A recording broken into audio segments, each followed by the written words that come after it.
Continua, Senhor. Continua, Senhor, a nos levar ao Teu conhecimento. Continua, Senhor, a nos atrair, a nos unir. Continua a nos convencer, Senhor. E glorifica-te, Senhor, fazendo com que não sejamos mais os mesmos.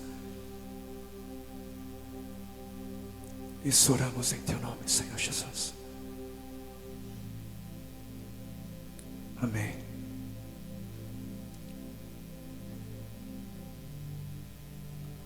Amém. Ontem nós falamos um pouco da necessidade que nós temos da necessidade de sermos um. Nós falamos da necessidade de sermos um em amor. Falamos um pouco daquilo que nos une. Proclamamos que aquilo que nos une é infinitamente maior do que aquilo que busca nos separar, porque aquele que nos une é eternamente, infinitamente mais glorioso. E hoje nós passamos um tempo desde cedo, passamos um tempo alinhando os nossos corações, os nossos pensamentos, permitindo que o Senhor, através da sua palavra, alinhasse-nos nele. Alinhamos também um pouco a nossa comunhão. Nós vamos fechar hoje à noite, fechando com algo que eu creio ser fundamental, algo básico, algo comum para todo aquele que é cristão. Nós vamos continuar falando um pouquinho da verdade que nos une, falar um pouquinho do Evangelho. Eu vou abrir lendo o texto que está no capítulo 1 de Romanos, no versículo 16, que vai dizer assim: pois não me envergonho do Evangelho, não me envergonho da boa notícia, porque é o poder de Deus para a salvação de todo aquele que crê. Não me envergonho do Evangelho, porque é o poder para a salvação de todo aquele que crê. Eu sinto que eu vou ofender algumas pessoas nesta noite, neste lugar.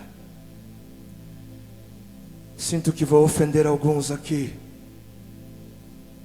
Na verdade, se eu não fizer isso, se o que eu disser nessa noite não ofender alguns aqui, é porque provavelmente eu devo ter falhado na proclamação desse Evangelho. Porque até onde eu sei, existe algo que faz qualquer um que conheça o conteúdo do Evangelho, existe algo que faz o indivíduo se sentir tentado a se envergonhar diante dos outros. Existe algo na natureza do Evangelho que gera vergonha, gera medo, gera intimidação. E por que isso? Isso é porque o Evangelho é ofensivo. Isso é porque o Evangelho não negocia. O Evangelho não permite outras posições, não aceita outras versões. O Evangelho intimida o pregador, porque o Evangelho ele deve ser pregado em lugares onde as pessoas não vivem e nem querem viver o Evangelho. E que Evangelho é esse? Que boa notícia é essa, da qual todo aquele que foi salvo não deve se envergonhar? E é claro que a Bíblia, obviamente, ela tem algo a nos dizer sobre isso. Esse Evangelho em Mateus é o Evangelho ou a boa notícia do reino de Deus.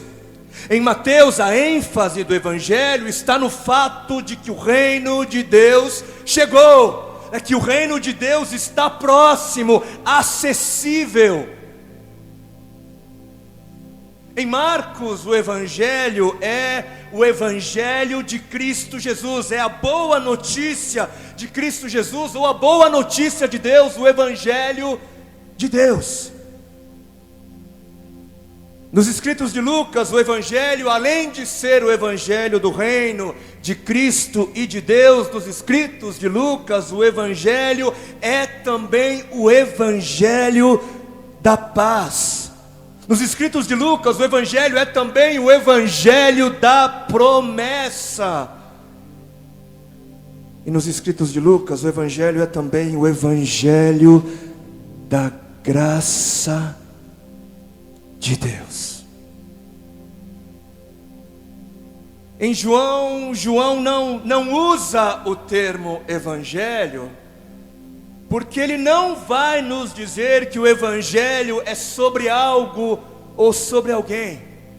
Mas João, ele vai nos dizer que Jesus é o próprio Evangelho, que Jesus é a própria boa notícia encarnada, que Jesus é a palavra, a mensagem, que Jesus é o Evangelho que se fez carne.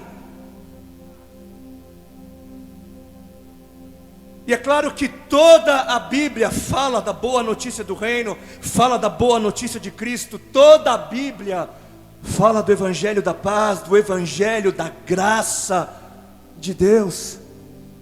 Mas qual é o teor desse Evangelho? Qual é o conteúdo do Evangelho? Qual é a mensagem do Evangelho? Que apesar de ser vergonhosa para alguns, é o poder de Deus para a salvação de todo aquele que crê. Que conteúdo é esse? A boa notícia é a seguinte: nós estávamos mortos, nós éramos rebeldes, nós éramos inimigos de Deus, nós andávamos em densas trevas, nós éramos um grande vazio, nós éramos um poço de mentira, éramos um poço de maldade, um poço de ódio, rancor, inveja, egoísmo, egocentrismo. Nós, apesar de acharmos que éramos pessoas justas, nós não tínhamos ideia do que era justiça. Nós, apesar de nos acharmos pessoas tão boas, nós éramos desprezíveis, éramos seres completamente desprezíveis. Nós éramos tão desprezíveis que nós tínhamos tudo. Nós tínhamos tudo para merecer o juízo eterno. Eu e você tínhamos tudo para merecer o castigo eterno. Mas algo aconteceu. Algo terrivelmente miraculoso aconteceu. Algo que palavras não são capazes de descrever, algo que a mente humana não consegue compreender. Algo aconteceu. Apesar de tudo que eu e você éramos, apesar de toda a nossa imundícia, apesar de todo o nosso pecado, Deus interferiu na nossa história. Deus fez aquilo que você e eu não poderíamos ter feito por nós mesmos. Deus fez um caminho, Deus nos deu esperança, Ele nos deu um caminho, e Ele não precisava ter feito isso. Ele não precisava ter feito nada. Deus não precisava ter interferido, não tinha que fazer nada, porque todos nós já estávamos julgados em nossos pecados. A sentença já tinha sido dada. Jesus disse que tinha vindo ao mundo não para julgar o mundo, disse que não havia vindo para julgar, mas havia vindo para salvar o mundo. Por quê? Por quê? Porque o mundo já estava julgado, o mundo já estava condenado, nós já estávamos condenados, já éramos julgados.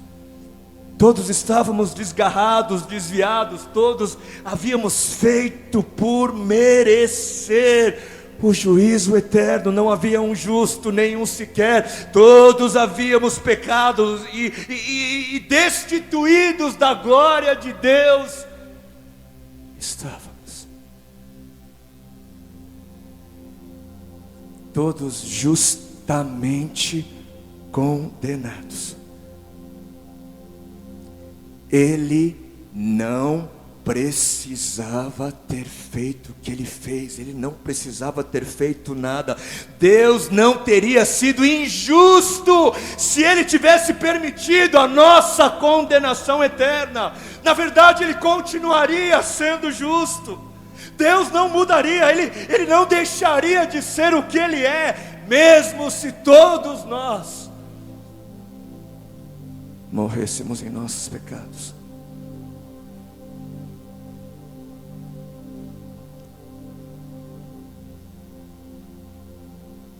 E é a partir daqui a gente passa a entender o porquê que a notícia é boa. A partir da nossa perdição, a gente começa a entender por que o Evangelho é uma boa notícia.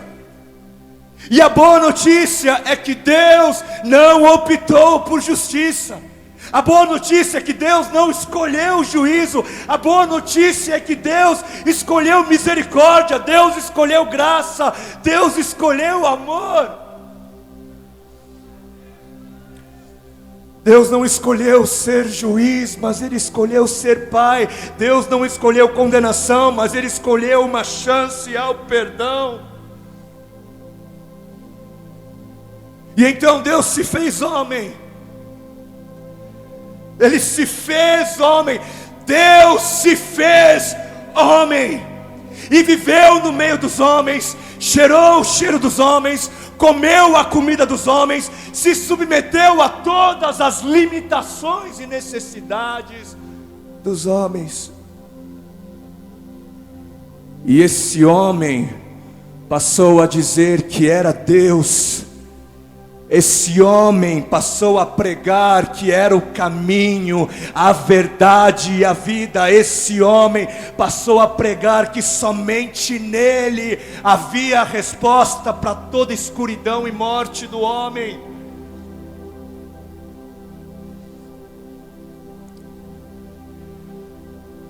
E esse homem foi morto.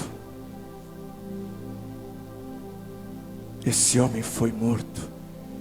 E foi morto porque era Deus. Foi morto porque era Deus. Foi morto para que pudéssemos receber uma justiça que não tínhamos. Foi morto para que ninguém pudesse acusar a Deus de ser injusto por não punir a injustiça. Foi morto para que a gente pudesse amá-lo, ao perceber que Ele nos amava. Mas esse homem Deus ressuscitou. Esse homem Deus subiu para reinar em glória e em justiça. E esse homem Deus nos chamou para o arrependimento e para a fé. Nos chamou para uma nova vida, nos chamou para sermos novas criaturas. Esse homem Deus nos chamou para vivermos crendo e confiando na sua pessoa.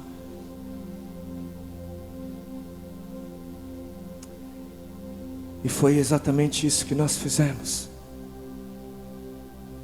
Foi isso que nós fizemos, é isso que nós temos feito.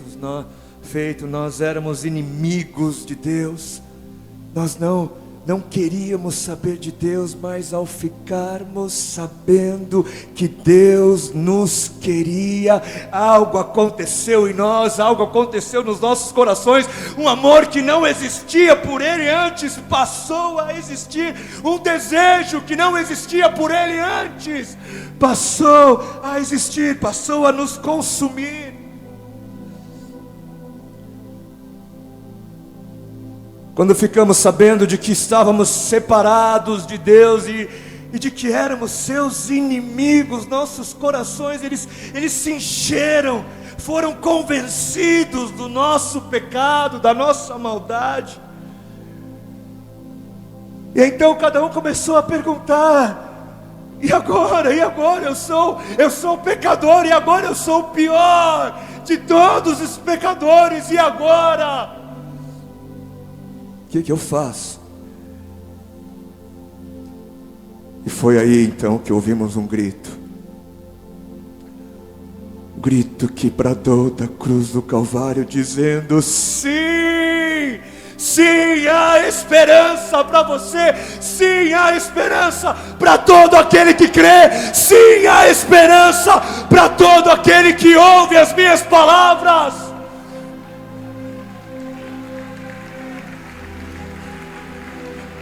Porque não existe distância que eu não possa alcançar, não existe pecado sujo demais que eu não possa lavar, não existe escuridão densa demais que eu não possa desfazer, não existe alguém pecador demais que eu não possa amar.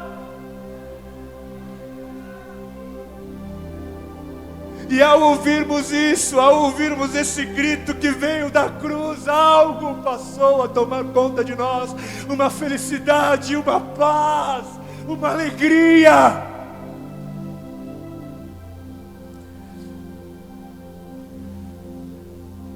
Ao ouvirmos esse grito, nos arrependemos. Ao ouvirmos esse grito, nos voltamos para Deus e passamos a confiar no homem Deus, passamos a confiar em Cristo Jesus.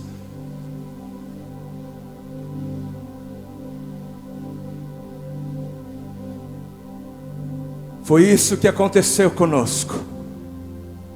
Esse é o poder do Evangelho, esse é o poder de Deus. O Evangelho é o poder de Deus, é o poder de Deus. E se o Evangelho é o poder de Deus, eu preciso fazer uma pergunta. E talvez você se ofenda com essa pergunta, mas eu tenho de fazê-la mesmo assim. Em amor eu preciso fazê-lo. Você que há muito tempo ou há pouco tempo tem ido à igreja, você percebe esse poder agindo na sua vida? Você que domingo após domingo, sábado após sábado, culto após culto, você que tem se reunido com cristãos, você se percebe como alguém que é uma nova criatura. Você percebe que algo aconteceu na sua vida a ponto de fazer você perceber que é uma outra pessoa. Depois de ouvir o Evangelho, você se apaixonou por Deus. Depois de ouvir o Evangelho, você passou a amar o que Deus ama e a odiar o que Deus odeia. Depois de ouvir o Evangelho, o que antes te atraía, agora não te atrai mais. O que antes era bom para você, hoje não é mais. Aquilo que te aprisionava, agora não te aprisiona mais. Você sinceramente consegue perceber em você alguma evidência de que você é uma nova criatura?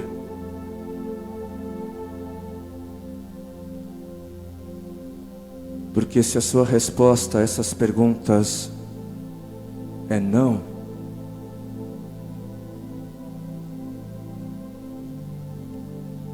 se ela é não, por favor, preste bastante atenção. Se a sua resposta a essas perguntas é não, então ou você ainda não foi alcançado pelo Evangelho, ou você ainda não ouviu o Evangelho. Porque o Evangelho é o poder de Deus, o Evangelho é o dunamis de Deus, o Evangelho é o poder estrondoso de Deus. E quando esse poder estrondoso alcança a vida de alguém, esse alguém não é mais o mesmo. Ele não é mais o mesmo. Alguém que tem um encontro com o poder de Deus não permanece mais o mesmo. É impossível ter um encontro com o poder de Deus e permanecer o mesmo.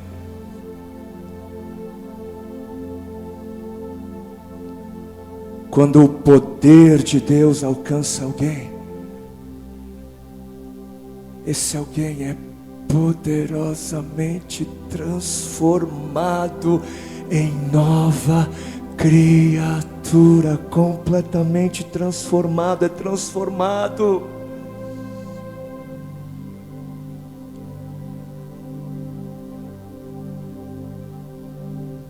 Quando alguém se diz nova criatura, esse alguém, ele não deve dizer isso como se fosse uma declaração de fé. Porque tem gente que se diz nova criatura como se isso fosse uma declaração de fé. Ou seja, declaram algo que ainda não experimentaram, mas pela fé declaram que vão experimentar. Não. Dizer que eu sou nova criatura não é uma declaração de fé, mas é para ser uma declaração de algo que eu percebo na minha vida hoje, agora. Dizer que eu sou nova criatura é uma declaração de algo notável. Ser nova criatura não é uma declaração de algo que eu ainda não vejo, mas é uma declaração de algo visível, de algo que pode ser percebido em mim e por outros.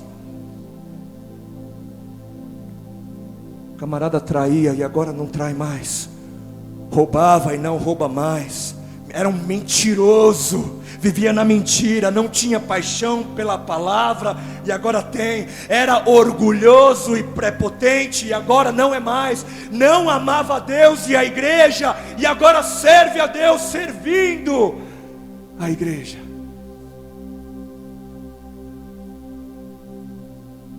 O Evangelho é o poder de Deus. O Evangelho é o poder de Deus. E o poder de Deus não é um poderzinho. Não confunda Deus com outros deuses. O poder de Deus é estrondoso. O poder de Deus é abalador, é transformador. Se você não percebe que você é uma nova criatura, ou você ainda não foi alcançado pelo poder do Evangelho, ou você ainda não ouviu o Evangelho, que é o poder de Deus, porque o Evangelho é o poder de Deus, porque é o Evangelho de Deus que é poderoso, porque é o Evangelho de Cristo Jesus que é poderoso. Outros evangelhos não têm poder, outros evangelhos não transformam homens depravados em santos.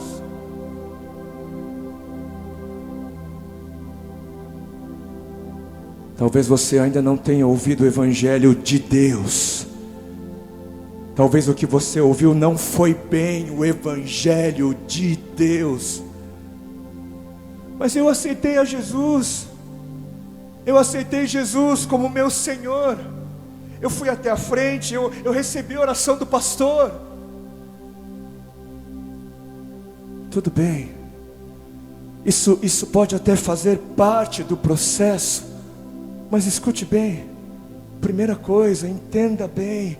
Ninguém aceita a Jesus. Ninguém aceita a Jesus. Não é você quem aceita a Jesus, mas é Jesus quem aceita você.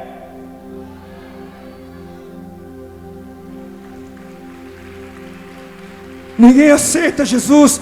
Não é você. Não é você quem decide se Deus vai ou não vai fazer parte da sua vida. É Deus quem decide se Ele vai ou não vai fazer parte da sua vida. Não caia no pensamento pagão. Não é o homem quem encontra Deus, é Deus quem encontra o homem.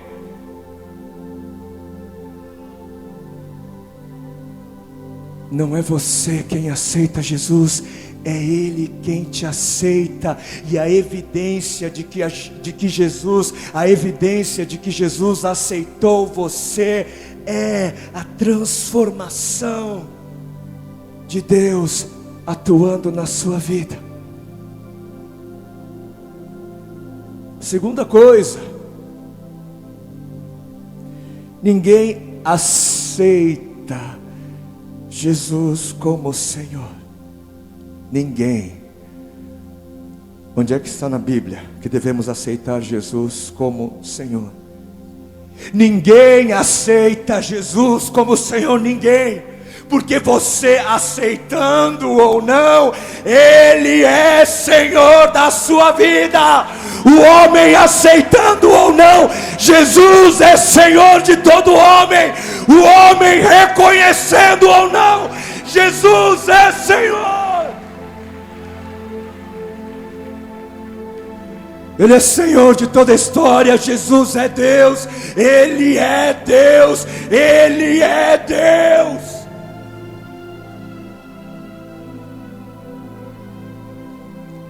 É mais do que tempo de nos arrependermos de nossas percepções pequenas e mesquinhas sobre Deus. Ninguém aceita Deus como Senhor. Deus não precisa que ninguém o aceite como Senhor, porque Ele é Senhor de tudo e de todos. O homem perceba isso ou não.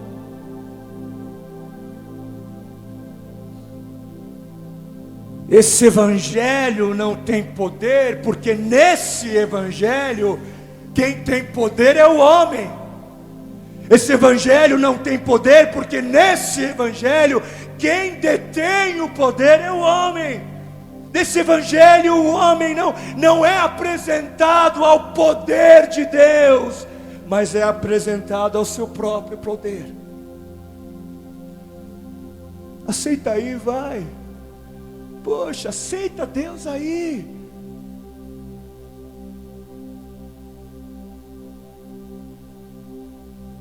Deus não precisa que ninguém o aceite. Ele é Deus, Ele é Senhor.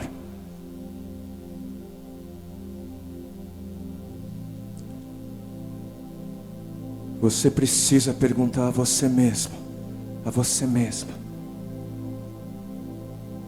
o evangelho que eu ouvi confrontou o meu pecado?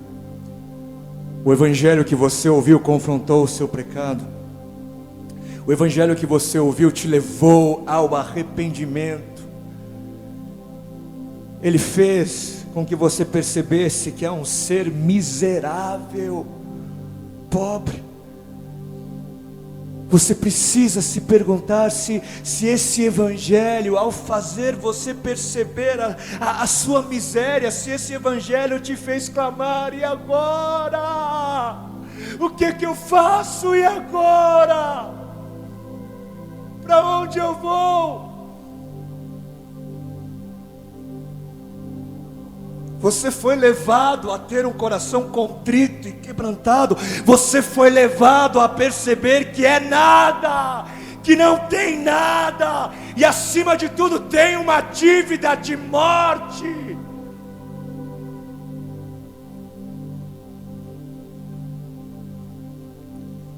Porque foi para esses, foi por esses desesperados que Deus deu a sua vida. Porque é para esses que têm um coração aflito por terem percebido a verdade. É para esses a quem o Senhor diz: você foi levado à verdade. Você foi levado a perceber que é pobre, fraco e nu e que nada pode fazer por você mesmo. Você está aflita, você se vê na escuridão. Deixe-me te dizer algo, diz o Senhor. Eu te amo, eu te amo. Deixe-me te dizer algo, filho, filha, eu te amo. Eu te amo mesmo assim, eu te amo mesmo assim, eu te amo mesmo depois de tudo, eu te amo mesmo que você saiba que não merece o meu amor. Eu te amo mesmo que você não seja digno, mesmo que você não seja digna, eu te amo, eu te amo, eu te amo.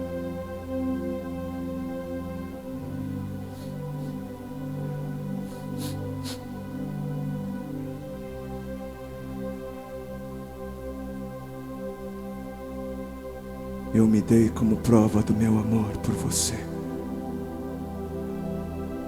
Eu me entreguei para que você soubesse que eu te amo.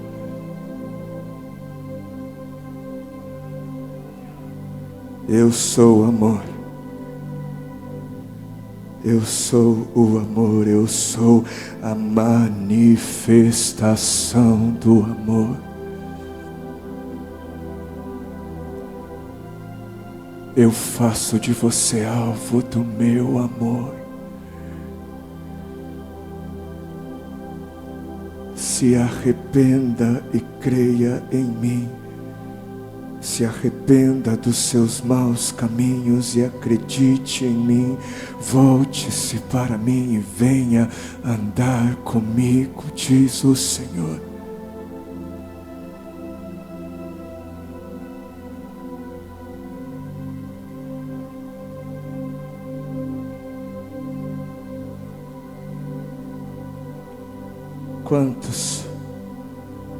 Quantos não nascem em ambientes onde o Evangelho não é pregado? Quantos não nascem em meio a lugares onde essa boa nova de Cristo não é pregada? Existem ambientes onde as pessoas não são mantidas pelo poder do Evangelho, pelo poder de transformação, mas essas pessoas são mantidas pelo ajuntamento da galera, pelo ajuntamento social, são mantidas por atividades que atraem a carne, porque atividades que são espirituais não lhes são atraentes. E então é necessário manter programas que entretenham esses perdidos que estão dentro das instituições, e isso faz as instituições se manterem. Mas quanto aos perdidos e os perdidos, e as vidas, evangelho que não transforma não é evangelho. Evangelho que não tem poder não é o evangelho de Deus.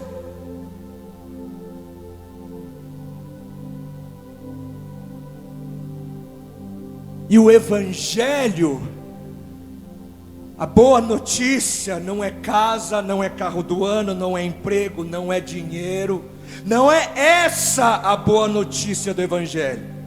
Não é essa a mensagem que é o poder de Deus para salvar todo aquele que crê, não. Esse tipo de notícia é boa não para salvar, mas esse tipo de notícia só é boa para atrair gente interesseira. Esse tipo de notícia só é boa para o tipo de gente que quer continuar, sobretudo, amando a si mesmo à custa de Deus.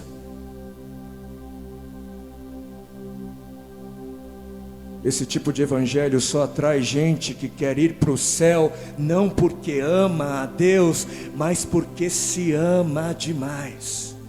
Esse tipo de evangelho só atrai gente que quer ir para o céu, não porque Deus lá reina, mas porque lá quer reinar da mesma maneira que reinou aqui.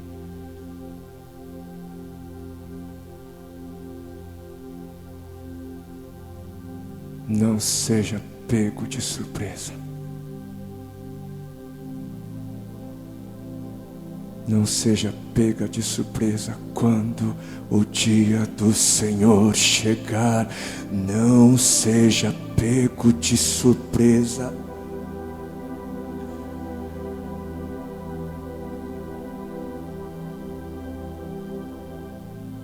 Deus não é Papai Noel. Deus não é um velhinho dócil e meigo que acha bonitinho tudo aquilo que ele vê, não.